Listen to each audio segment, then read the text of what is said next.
Good evening to all of you.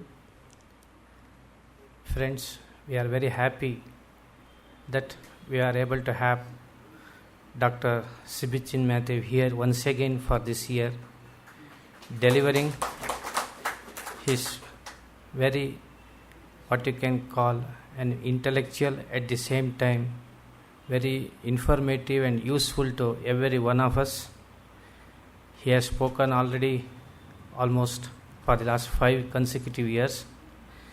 Previous years he has spoken to on right to privacy in a snoopy world, then initiatives by Troy for protection of telecom consumers, then previous year he has spoken on alone in a network world. Though he is familiar to this institute and to the people here, it will be appropriate if I can say a few words about his achievements. We should all be proud that we have people who represent in the civil services of this country. Dr. Sibichen K Matthew,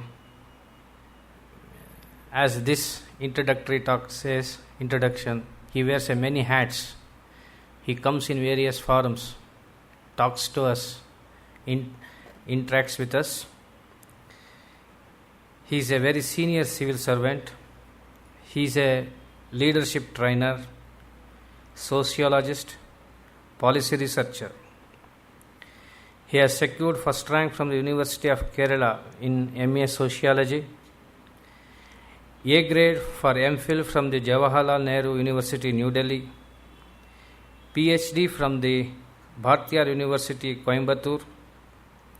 He has secured A grade for his full-time post-graduation in Public Policy and Management from the Indian Institute of Management, Bengaluru. He has received LLB degree from the Karnataka State Law University, where he was a college topper and a rank holder. He was the recipient of the UGC Research Fellowship and gold medals from the University of Kerala, National Police Academy and National Academy for Direct Access. He has completed courses from the Maxwell School of Public Policy, Syracuse University, New York State, and the Duke University, North Carolina. His earlier book, Making People Pay, The Economic Sociology of Taxation, has been reprinted thrice and very widely circulated across the globe. Dr. Sibichen belongs to the 1992 batch of the Indian Revenue Service and is currently the advisor of the Telecom Regulatory Authority of India. You can see for his very small young age what are his accomplishments besides being a civil servant. We are very proud to have you here, sir. And today's talk is also very interesting. And the best example God has given to us for today's talk is our own body. Each parts of the body has different dimensions, has different well-set functions to do, and they function in such a coordinated manner in one direction, that is to give health for the individual. If the same attitude is liked by the people in this society, in these government offices or private offices, maybe all institutions work in team spirit and they achieve the desired objective. This is the summary of today's talk. I welcome you once again, sir, and request you to deliver this evening's address. Dr. Sibichen K Matthew.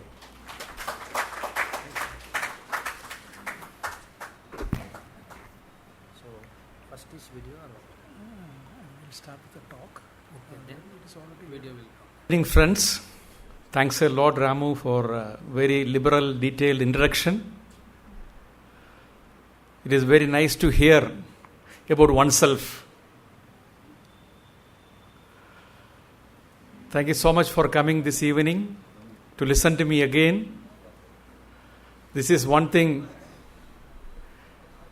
like every year monsoon comes in June first week. So every year, sometime in July, Sibichen Matthew arrives in Gokhale Institute of Public Affairs. I do not know you really enjoy that. Anyway, I really enjoy coming here to a important association or trust or institution, Gokhale Institute of Public Affairs, which I am aware. The last 1 year alone, around something like 367 lectures, 367 programs. We have only 365 days. And we have around 700 active members, more than 700 active members. One session per participant. No? If some, I don't know whether any award is there for charitable trusts. We don't hear that, no? If there is an award instituted for a charitable trust, I think Gokhale Institute should get it. Because most of the trusts are only in paper. Most of the charitable trusts are only in paper. And they have very big annual reports. Here is one institution which has really created a lot of value for its members. I was thinking, maybe since the technology is improving and people have high-speed broadband at their homes, we can also think of having a live telecast every day evening. It won't cost much. So when we have the session here in this hall, a web telecast can be done to every house nearby, anywhere, in fact anywhere in the world. I think you should explore that, no? Because in the evening, there are many ladies who cannot come for lectures in the evening. They must be having their own household tasks. And they should not feel missing these programs. There are some people who cannot travel in the evening because of health conditions. So now this video is being taken of this lecture. When it is connected to a laptop, through the internet, anybody in the world can listen to the lecture in Gokhale Institute in real time. Or they can play it later also. I think such wonderful programs should be listened by many people. Today's my topic is different because every year I come with a different topic. This year's topic is when the boss is wrong. I have a book with the same title, When the Boss is Wrong. It was released a couple of months back in Bangalore. We had a launch in Delhi. We had a launch in Coimbatore. Today I thought I will devote some time on the topic I have dealt with in the book. So basically it is a book talk. So, but I may not be telling everything in the book because I want some of you to buy the book. Even if I don't make any money, let publisher get something for his printing and distribution.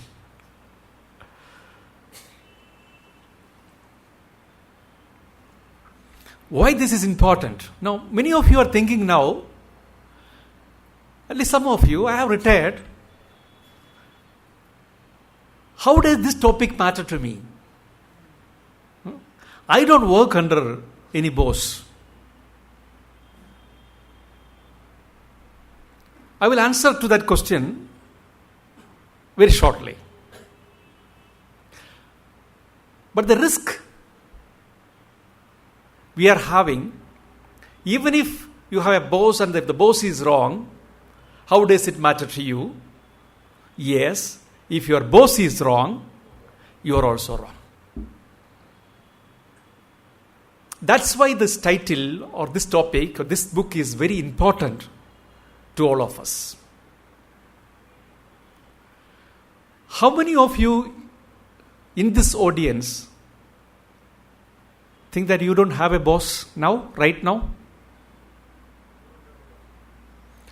You don't have a boss? No. Are you married? Are you married? Madam is at home. Madam is still there.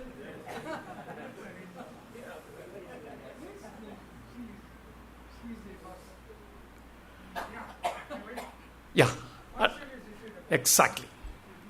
So this book is not for a corporate organization, not just for a government department, for each one of us. Because all of us are bosses for somebody. All of us have bosses in different roles, different contexts, different situations.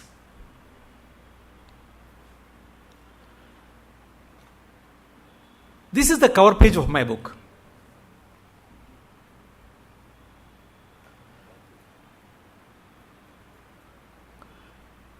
Death, tax, and boss. What is common in these three things? What is common? Fear. Fear, right? Then what is common factor in all these three? Something which is very common, which is common factor or attribute. You can't avoid. Who said that? Okay, good. What's your good name? Devraj. That's right. We can't escape from all these three things. So Devraj should get a prize for that. Murali, do we have a prize?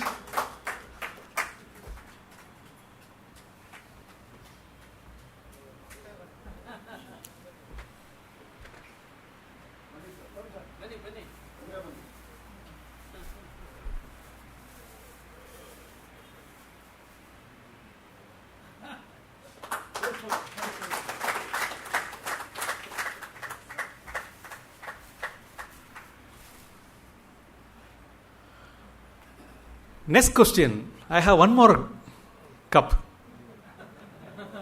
Spouse, mother-in-law, boss. What is common? What is? They cannot go wrong, right? Even if it's true. Yes, they cannot. Yes, even if they. I don't know. Madam will agree for that. Today she is in a minority. She is the only lady. One more is there? Madam is there. Okay. Two ladies are enough to fight with all of you. Okay. What is that is right? Pardon? Okay. That is also right. But then something positive. It's also, they are very important people in our life. How many of you agree that or disagree that they are important, no? They are very important people in our life. And I think you answered something close to inevitable. So we can, Murali, give a, I think I should.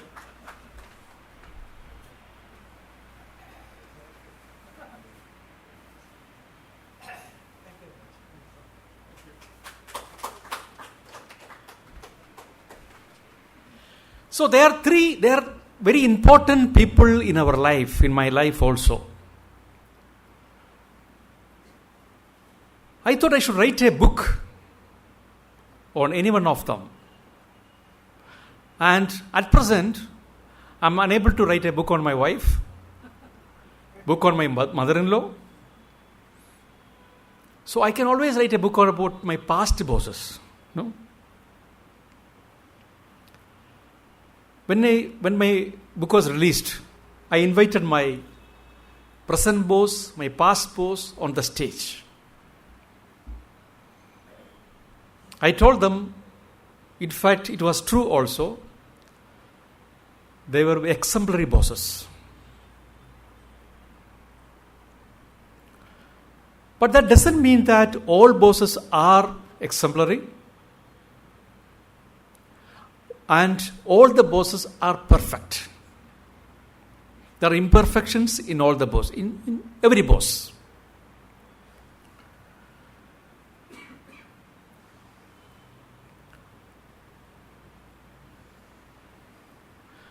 A good boss can make our life a lot more happier. Here, if you take in the context of workplace, read the sentence again. I says, a good boss can make our life, I'm not saying workplace. That shows how important it is. Most of the people who work, they spend, and all of us spending or spent, substantial hours of our life at the workplace. I'm sure many of you worked earlier, even though you are retired. Substantial portion of your active life we spend in workplace. So if the workplace doesn't give you an environment where happiness is nurtured, then it is not a good place to work.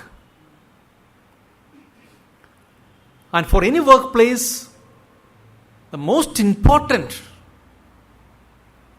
person is the boss.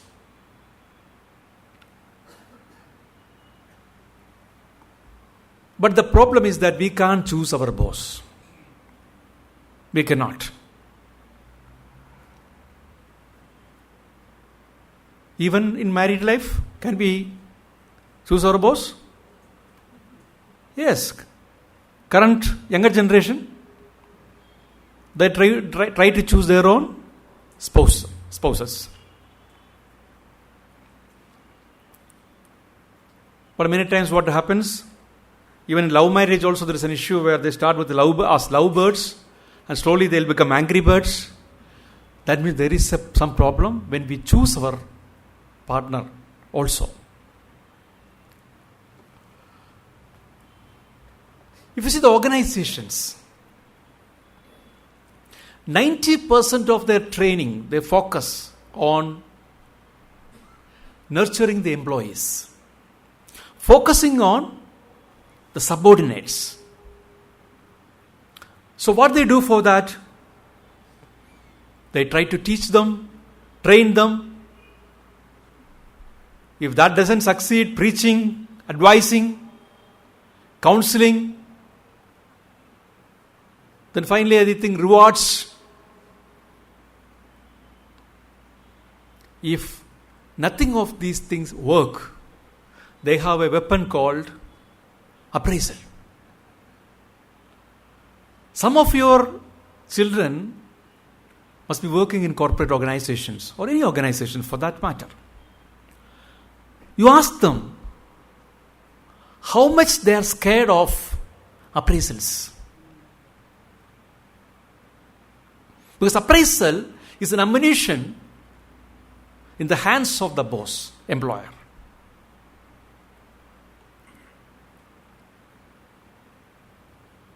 If you don't follow what I say, or if you react, then I can do this particular thing. They can move you from here to there to here, different places. I can transfer you from the position. I can transfer you from the post, from the region, from the state. It's the biggest weapon. Many times, many employees, they put up with adverse circumstances because they are scared of moving out of a comfort zone. I am settled with my family here. Why should I create some issues with my boss? Let me agree whatever he says, even if he is wrong.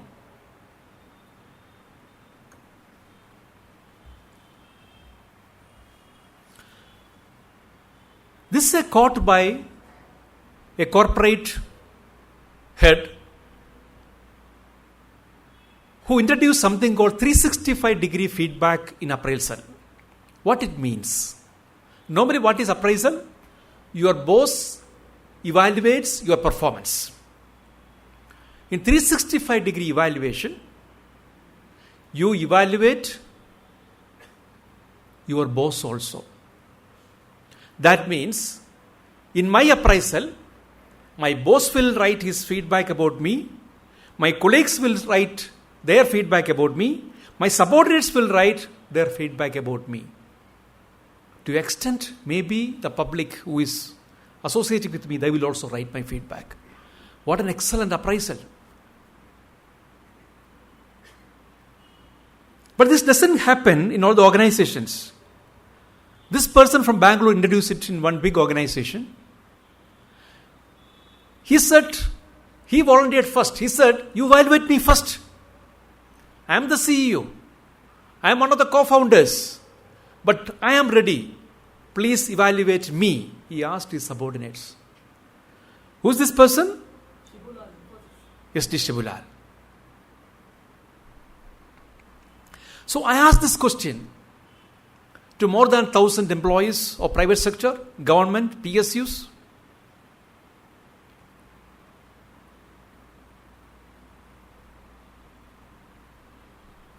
And what did they say about their boss? Most people said that bad boss can make life hell. The bad situation is when the boss never admits that he is wrong. And the worst situation, he doesn't know that he is wrong.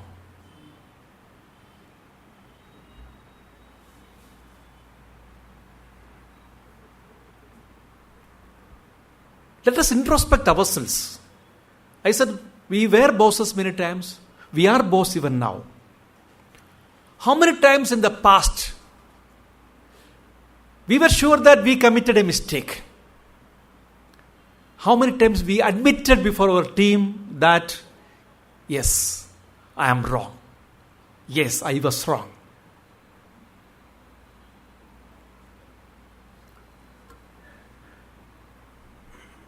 Now, who will build the boss? We are very happy to tell boss, sir, you are right. You are absolutely right. Whatever he says, yes, sir. Excellent idea. Very good. That's the way it should be.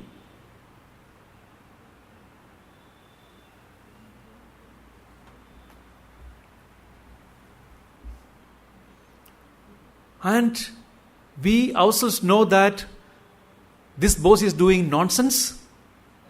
He is cutting a sorry figure before the public. And we don't want to say. Have you learned this story about the emperor's new cloth?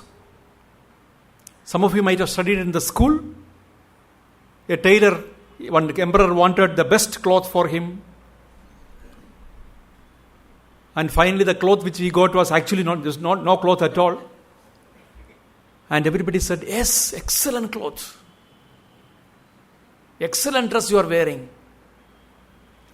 This is what is happening, and this is the reason for failure of most of the organization. See, look at any organization. If the organization is not doing well, blame the leader. A leader can transform an organization. A leader can create positive change as well as negative change. If the leader is bad, entire organization will become bad. We can see this in not only organization, any institution, any government department, state. We can see some new leader comes, he really transforms the government, the governance. How it happens? So better to be a scapegoat by pointing out the mistake of the boss rather than being a shameless flatterer. So what's the way out? This is what is important. We need to be aware of our public perception. I'm not reading the word boss, I'm saying we. How many of us evaluate ourselves at the end of the day, or even once in a while? I am a leader of my house. I am a leader in my organization. I am a leader in my association or club. What would be the perception of others about me? Are we thinking any time? A person with social intelligence always think what others think about him. There is a psychologist, C.H. Cooley. He says about looking glass self. Like you look at a mirror to see how you are.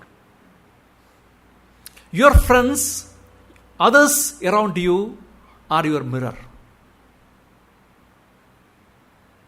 You should be intelligent enough to understand what my friend or what my staff or what my spouse or what others think about me. If I don't care about that, I will continue to be like the emperor without clothes.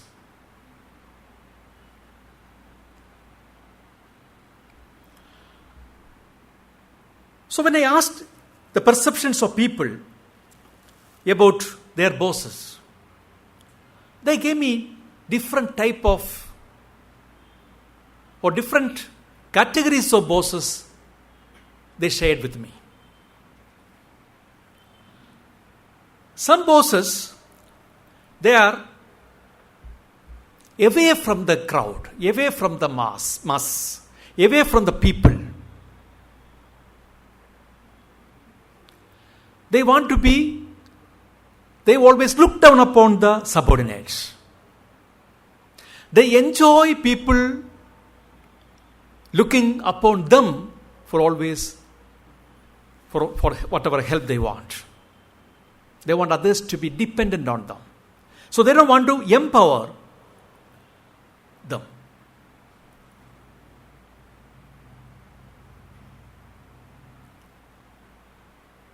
When you talk about these towering bosses, I have seen many important people, they tell their secretary or PA, if anybody asks for appointment, don't give them immediately.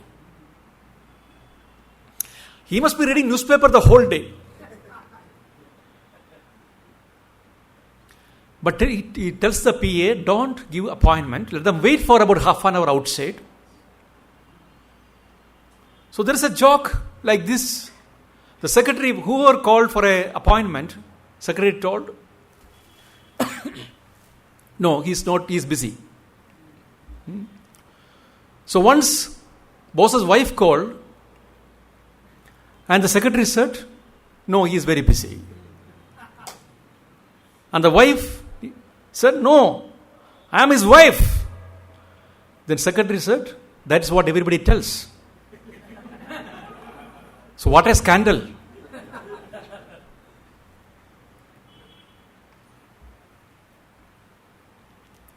Working with hyper intelligent bosses. Most of the bosses think that they are omniscient. They know everything. All others below them, they don't know anything. They are all ignorant of. Such hyper intelligent bosses create a big knowledge vacuum in the organization. They don't want to listen to anybody below them.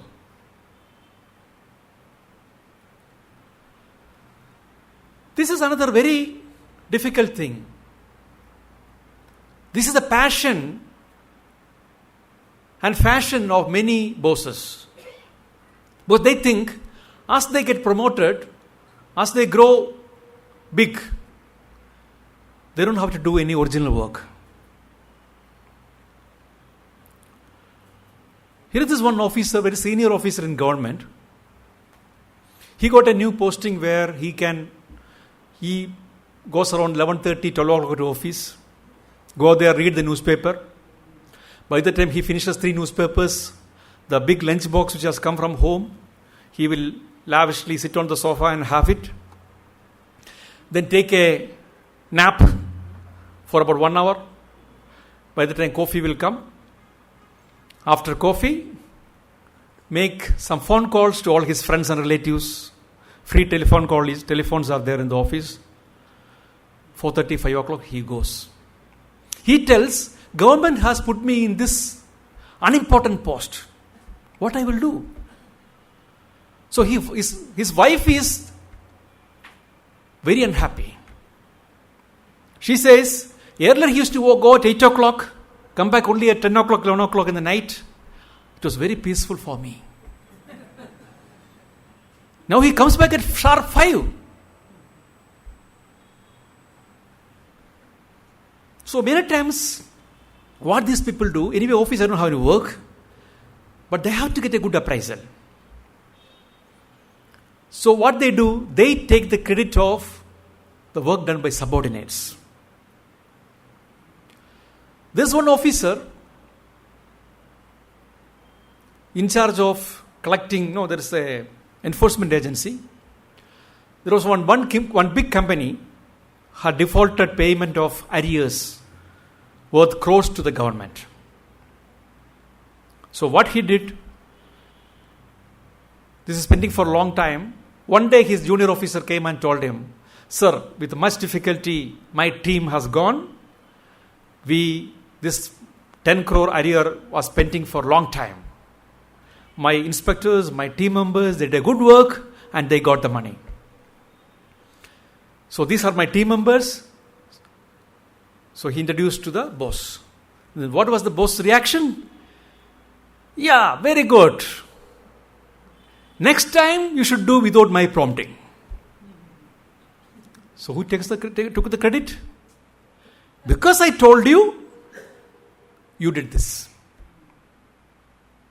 From that day onwards, that team did not do anything.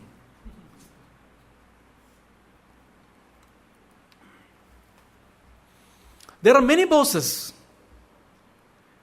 including us, try to run away when there is a challenge comes.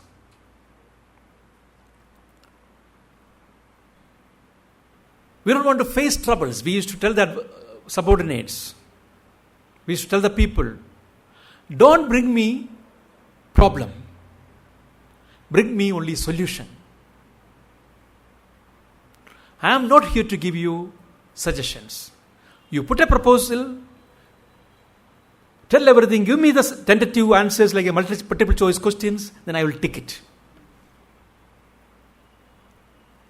In a corporate organization, there was some problem regarding grievances of a client. So that day, CEO told the manager, today that client will come, that nuisance person will come. You try to resolve his grievance. Don't goof up. In case you cannot solve at your level, please come to me. So the client came. The manager could not solve the problem. So manager got out to see the CEO. CEO saw that the client is coming. CEO escaped through the back door. These are the examples which I am giving, they are not stories. These are real life examples without any exaggeration. So runaway bosses create runaway organizations. There is one government department. There are a lot of grievances from the public which are unanswered, unsettled for years together. So one young officer told the departmental head, we have thousands of grievances pending for years from public. Can we have 1 week grievance redressal week, grievance redressal week to solve all these issues? So what the departmental head said, no, we are happy with these pending grievances. Let us not invite further trouble. 1 week grievance redressal mechanism means people will come and we have to trace the file. Files must be missing. Documents will not be there. let people forget about their grievance and settle themselves. So runaway bosses create runaway organizations. So whether the public will have trust in that organization, they will say, whatever grievance we give to this organization, no use. Chatterbox. Time is precious. The famous management scholar, Peter Drucker, said, those who can't manage time, they cannot manage anything else. Very important. Whether it is in the organization, where is the workplace, where it is at home, or wherever we are, think how much time we spend in unproductive chatting, unproductive talk.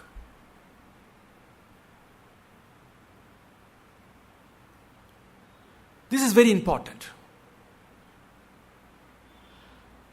I had gone to meet one of my colleagues in an office. I went to the building. I saw a security guard there. Security guard is on his cell phone. Only when he keeps the cell phone down, I can ask him, where is the room of that person? I had to wait for 5-10 minutes because now these days, all the cell phone calling tariffs all are low. Anybody can get a smartphone for $800. SIM card is cheap. So please, people keep calling. Then when I went up, I want to meet that person. I just push the door and try to see him. He is on the phone. I waited outside. After 5 minutes again, push the door. So he is on the phone. He is so busy. So then I went to my friend's room. Oh, he said, good morning, come, let's chat for some time. Very happy to see you after a long time. Ordered coffee. Then her phone started ringing. She's on the one landline. Started speaking for a long time. She told me this is my batchmate calling from Calcutta. So speaking about mother-in-law issue, servant issue, children homework issue. In between, she looks at me as if I am also part of the conversation. Somehow I escaped from that room and went back again. My other guy is on the phone. This is happening everywhere. The time is a valuable resource. The people who are responsible to take a decision, if there is work at hand, they should prioritize their time.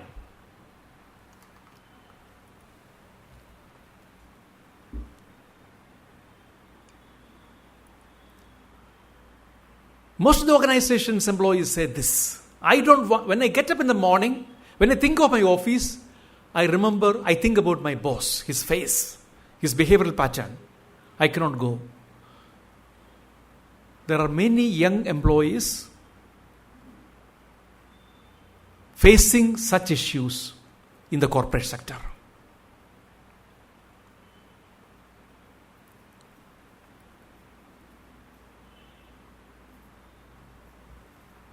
All of us there are two different type of appearances before others. There is one father, parish priest, church priest, Father Anthony. If you listen to his sermon in the church or during the prayer, you will really get into a mood of spiritual bliss.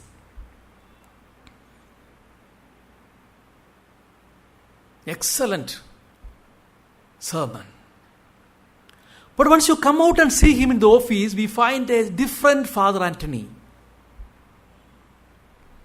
He cracks mediocre jokes, shares gossips. All of us have a front stage performance and a backstage performance. And there is one sociologist called Gokhale. is that we try to do impression management. Many times, leaders do that. Leaders, when they talk in a formal meeting, leaders, when they are outside or behind the scene, their behavioral pattern will be totally different. So the employees will see this behavioral consistency in the bosses. Followers will see this behavioral consistency in the leader, and the followers will not trust such leaders.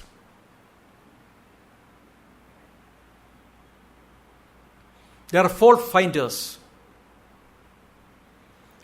There are bosses, whatever proposal you give to your boss,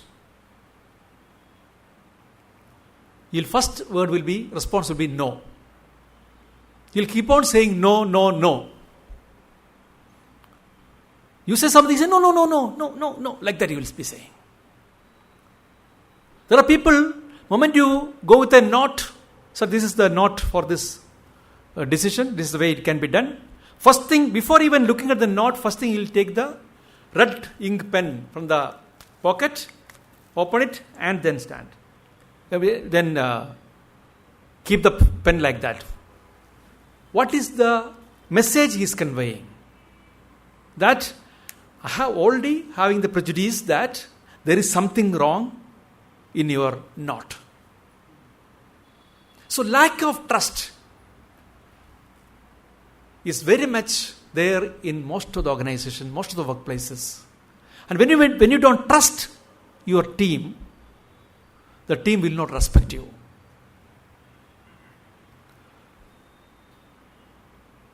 This is very, very common. Snooping others. There is one boss, he always suspects his team members. So this person sits late in the office. After his team members go, he go to their chambers, rooms, and check up the files on the table, open their computers and see what they have done, and also call their peons and sub-staff and ask them what he was doing, what your boss was doing the whole day, which visitors came to see him,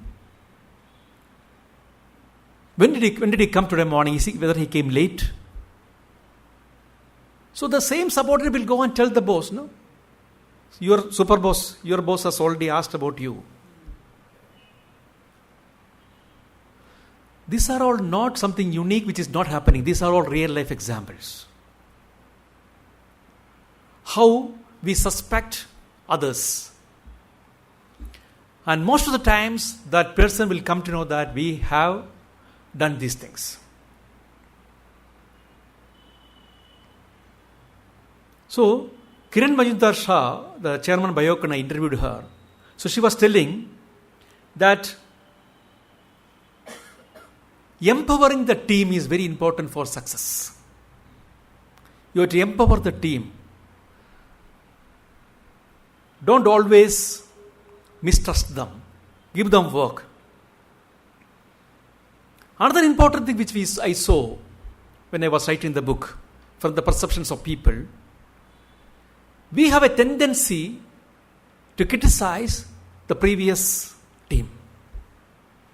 If I took over as a trust secretary, if I took over as the CEO, I took over as the president of the club, my first agenda is to criticize whatever the previous committee has done. This shows how petty the leader is. Most organizations spend their time criticizing the past without focusing on the corrective actions.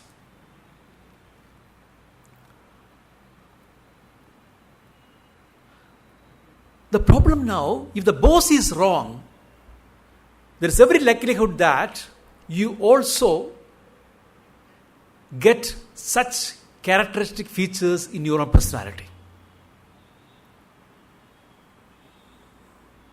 We have seen many bosses. You may hate your boss, love your boss,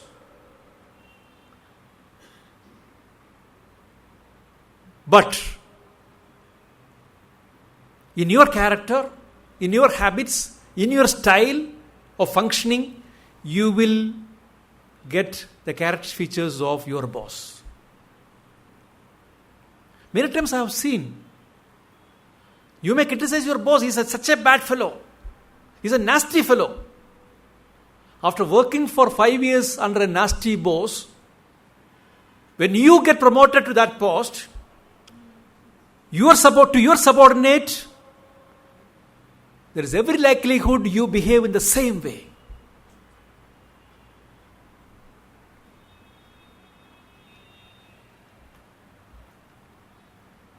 So in my book, I have focused on 50 negative attributes of bosses based on the perceptions given by people.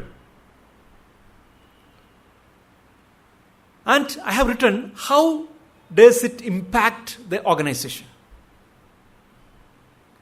And I have also given in each chapter end prescription for the boss, prescription for the employee or team member, and preset for the organization. In every situation, what are the lessons one has to learn? These are some of the areas I have focused. These are some of the chapters. One chapter is on petty bosses. I asked 1,000 employees and I asked them, how do you rate a boss as petty? Tell me some examples.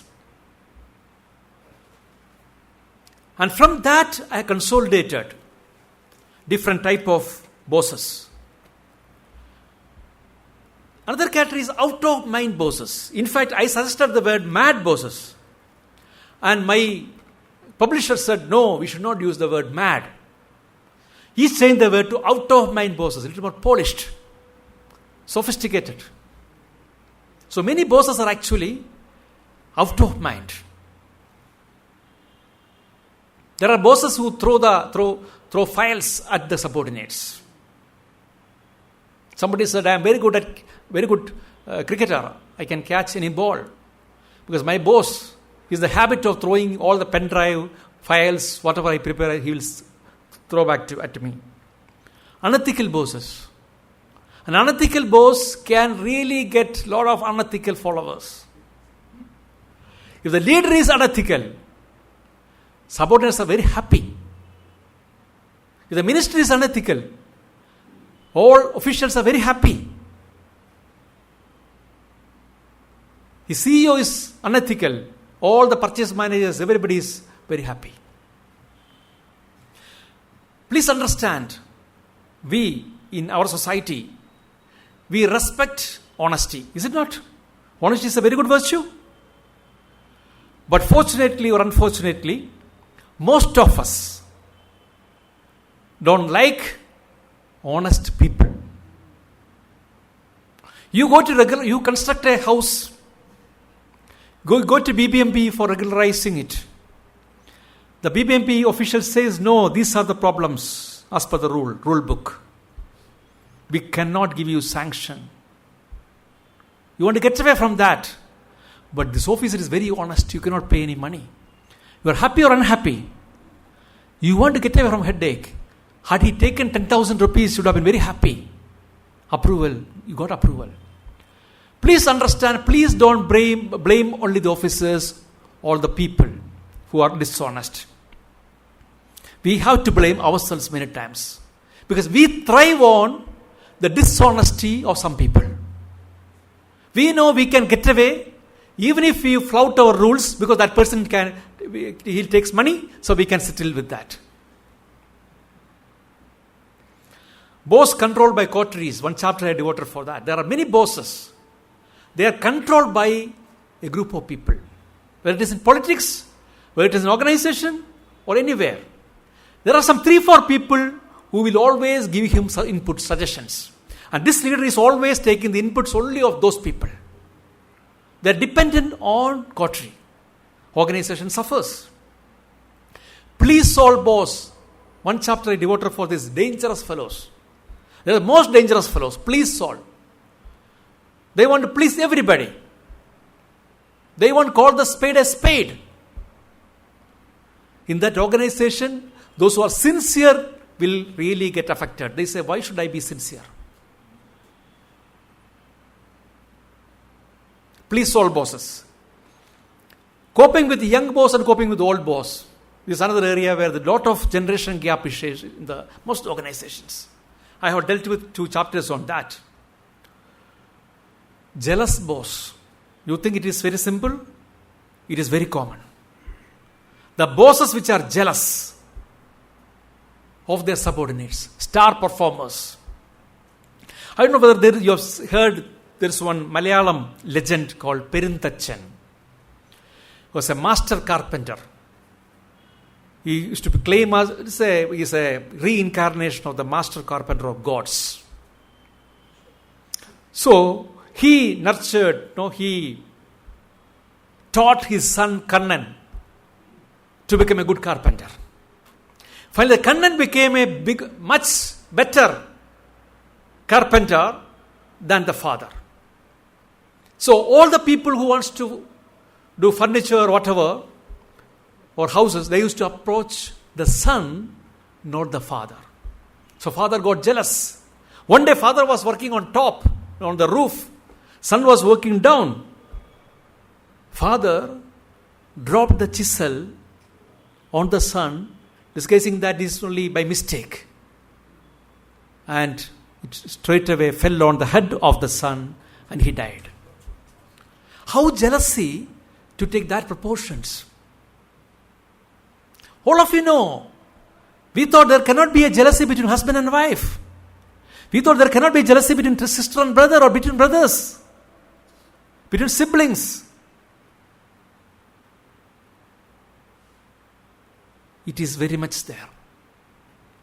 So many organizations, because jealousy, lot of conflicts happen. The boss by default. 2 types of bosses are boss by default. One is boss, he became boss because it is a family-owned enterprise. So father, son, then next grandson, his heir will be the next CEOs, like that. There are so many big companies you can see. And we have seen those companies, once the son became the CEO or chairman, became bankrupt. We have seen in Bengaluru also, many, many places. Next is promotion by seniority.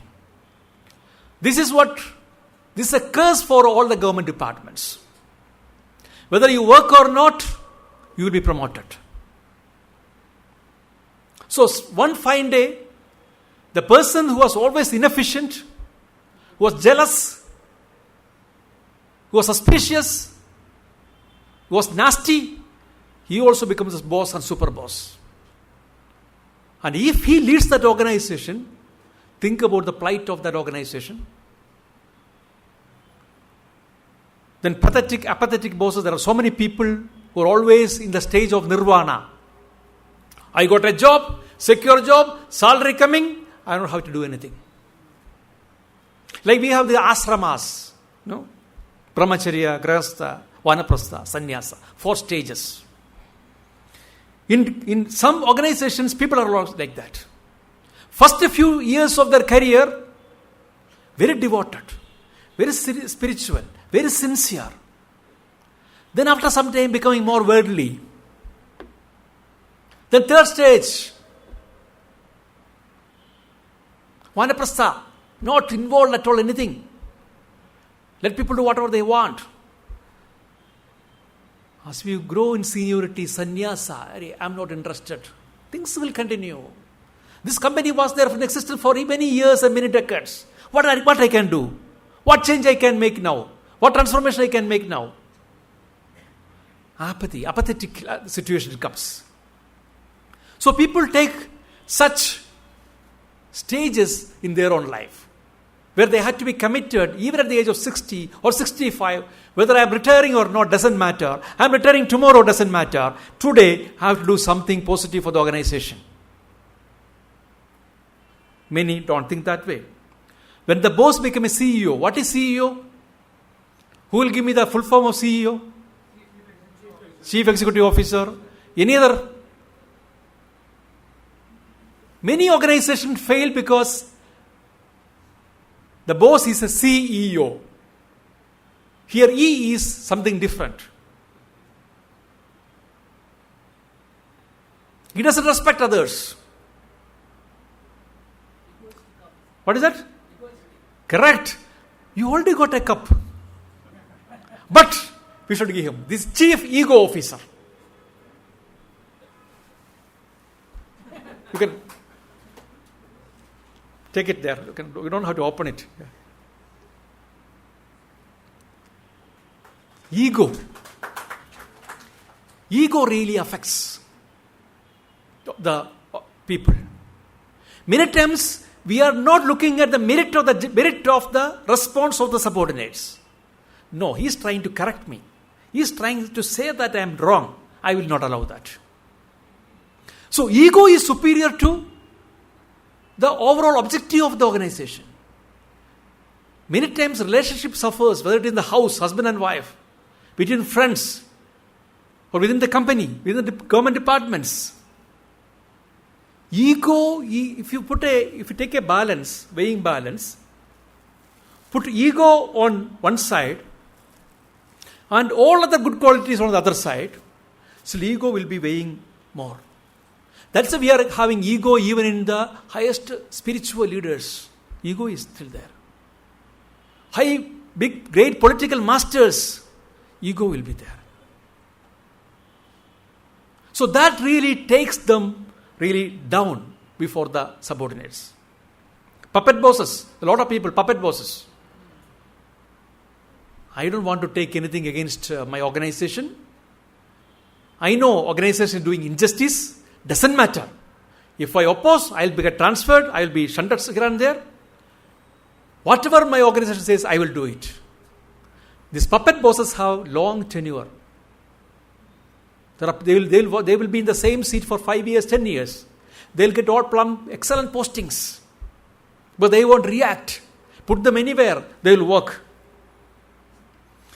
Bossing after hours, very important. That happens in most of the corporate organizations. First is physically bossing after hours. Most of the bosses, they get to the active mood only after 5:30, 6 o'clock. And most of the bosses are very old. 50, 60. So by that time, the children become graduates or they're employed. And their wife is spouse, wife or husband, whoever it is. They're fed up. They don't have to go early. So they will eat the brains of the subordinate till 7:30, 8, 8:30, 9 o'clock. They don't think that my subordinate is a young fellow. He just recently got married. He has a young kid at home. Many organizations, senior bosses, they keep their youngsters without thinking about their family. They have a commitment in their houses. Bossing after hours.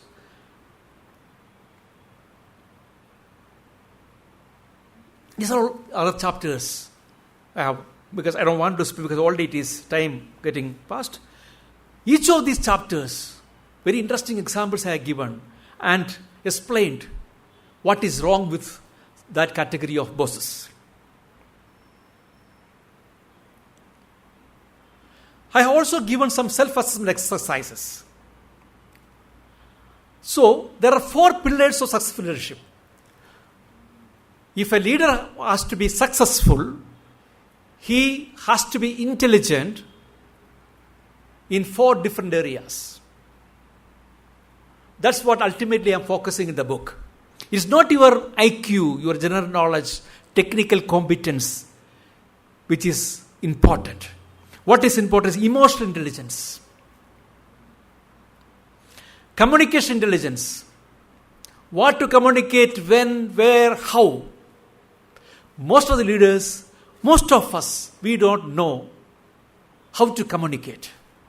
Communication is not speaking good English or good Kannada or good Hindi. Communication is not good accent or fluency or a lot of jargons. That's not communication. Communication is something which, before one communicates, he understands the situation of the other person and communicates. That means empathy is ingrained in communication. We know what the other person wants and speak in the way he understands. Many times communication gap, all the conflicts happening in society, in family, in organization because of communication gap. We do not know how to communicate to other person. So many bosses fail in communication intelligence and social intelligence and cultural intelligence. These four are four different pillars. I explained this in my book in 4 chapters. And I given a test for each one of them to check. Each person have this self-assessment done and find out how intelligent he is. How much emotional intelligence, how much social intelligence, how much cultural intelligence and communication intelligence. A truly intelligent leader identifies, appreciates, and taps the perceptiveness and intuitiveness of people around him. That means, when he takes a decision, that decision will be right. Because he is socially intelligent. He is culturally intelligent. He knows my decision will be useful, or it is a utilitarian decision for every stakeholder. So, my thanks for the book, basically to the hundreds of employees from where I took the inputs. Also I have a blog, Cyber Diary, where I write articles. Some of these ideas I have presented in my blog earlier in the past a few years. I got so many comments from the people, readers. So from that also, I formulated my views. My Facebook and offline friends who was corresponded with me. So when I was writing the book, I sent messages to many of my friends in Facebook who are working in corporates and other places, and I asked them to share their experience to me. That's why every experience shared in this book, you can find out they're straight from workplace, straight from organized settings, straight from the heart. Exclusive interviews with corporate CEOs. I have interviewed 4 corporate CEOs. And also thankful to my friends in Gokhale Institute of Public Affairs who used to patiently listen to me. That gives me a lot of confidence that, I have said something which is sensible. May not be fully sensible. So last 5 years I am coming every year with some topic. And your encouragement, that also might have enhanced my confidence level. Thanks for that. So, one last question to you. So this I should not ask, I don't know how many of you with Facebook, but I can ask you, when was the last time you read a book? I know in Gokhale Institute people really read books. A book commits suicide every time you log into internet or watch a TV channel. So please understand that books give a soul to the universe, wings to the mind, flight to the imagination, and life to everything. A book is a gift you can open again and again. Happy reading to all of you. This you can connect me in Facebook, Sibichen Matthew, or the book page when the boss is wrong, or email cb5555@gmail.com. And now I will show you a 1-minute video of the book, a cut and rise of the book.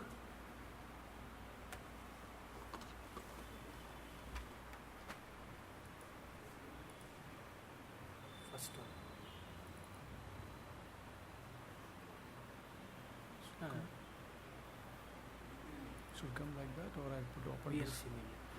This.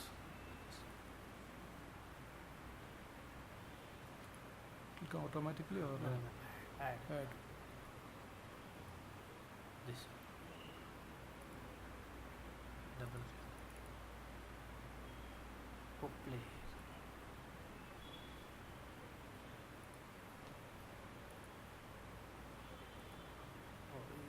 audio, no? This audio will come here. Audio. Here. This one. First one. Here. This one? This. Down. Down.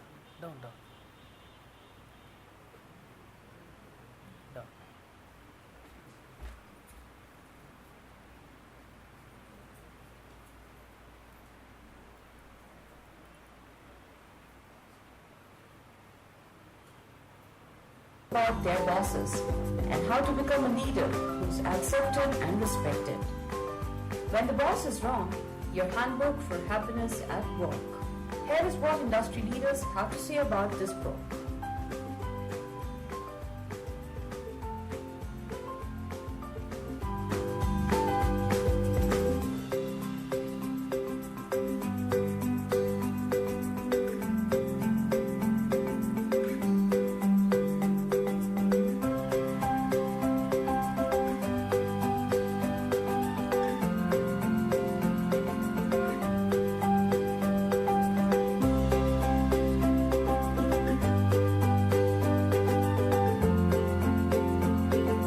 When the Boss is Wrong, a book that provides an insight on how to become a leader who is respected.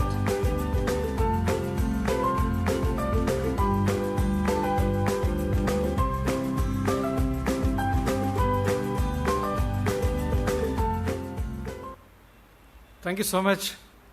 And just one book. I would like to donate one copy of book to Gokhale Institute of Public Affairs. I would request Ramu to kindly come and receive the book.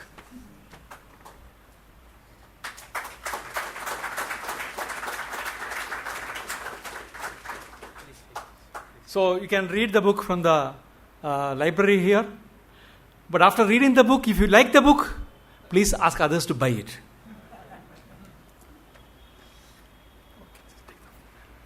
I will have the 1 second. Well, friends, we had a very interesting self-assessment talk. We are all both born servants and born leaders. A good servant is a good leader. These two, what you can call extremes in life, if we are able to understand it, at every point of time, we will be both functioning as a leader and a servant. The more we recognize this aspect in our own personal life, the more we will be as sugar in a milk in the society. This is the essence of Dr. Sibichen Matthew. He has added sugar to our life. Life itself is milk, and the more we are able to have proper perception in these two aspects, we hope the society will be better. Thank you very much, sir, for your interesting and well-researched thoughts in day-to-day language. On behalf of Gokhale Institute of Public Affairs and on all behalf of all the people who are here, I extend a very humble gratitude for you, sir. Please accept.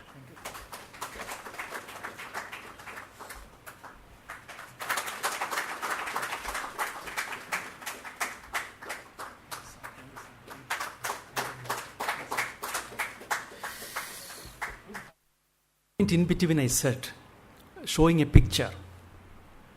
After working with such wrong bosses for few months, and you don't tell him that he is wrong, the risk which you are taking is you will become like him. So you listened, you were obedient to him, you put up with him, you tolerated him. When you tolerate with somebody, you think you are happy? No, toleration is good to some extent. If somebody is wrong, you know he is wrong, but you tolerate. No toleration, not for good thing. Toleration to get a good appraisal. Toleration to get a raise in promotion. Those things. Otherwise, tolerance is very good. But when you tolerate all these things, and when you become a boss, do you think you will be very considerate to your subordinate? Many times, I have suffered, you also suffer. So, this will affect you. This will affect us. I have seen many senior people tell the subordinates, you understand, when I was in your post, I used to come in a moped. And you were asking for car, official car. I used to work till 8, 9 p.m. in the office. I never asked for a big table and big chair. Now you are asking? So this happens. We tend to do the same thing. Rather than correcting our boss or correcting ourselves, we tend to fall into that trap.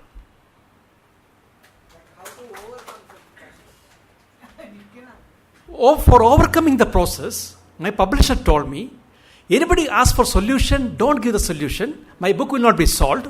Solutions are there.